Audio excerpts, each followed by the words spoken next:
Welcome back to Autism Daily, or the Autism Daily, whichever you prefer.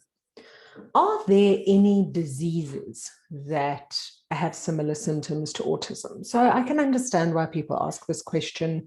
You know, so many people don't understand autism as a spectrum disorder, and they, can only really relate to what they've heard. So, their child will present with a few kind of symptoms, for lack of a better explanation, and I think parents just want to know, is it autism spectrum disorder? Is it always autism spectrum disorder?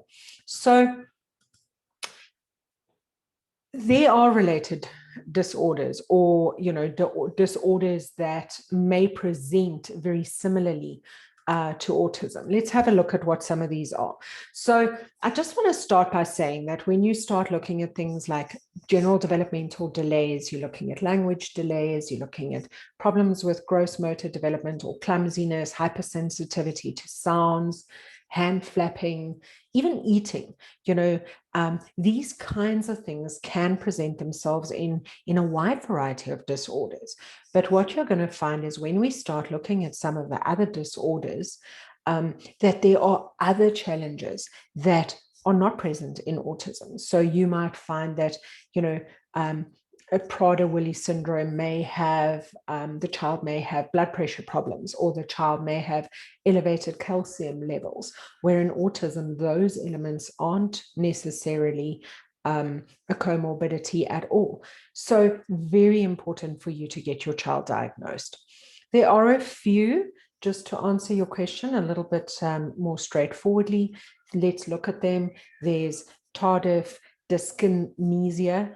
That's a bit of a mouthful. There's Rett syndrome, there's Prader-Willi syndrome, there's Angelman syndrome, Fragile X, Williams syndrome, to name but a few. So a lot of these syndromes, you're going to also have the child that is struggling to develop language, like I've just said, that may have repetitive movements, etc. But as I've also said, they are going to possibly have the lazy eye, the muscle tone may be a lot more problematic than what we see in children with autism.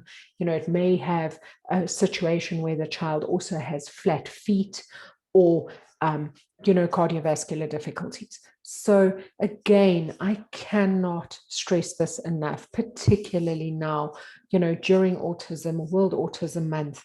Get out there, go and see that professional, go and see the speech therapist, the occupational therapist, or ideally get to a neurodevelopmental pediatrician so that you can establish, what help is available and what you can do to help your child overcome some of their challenges.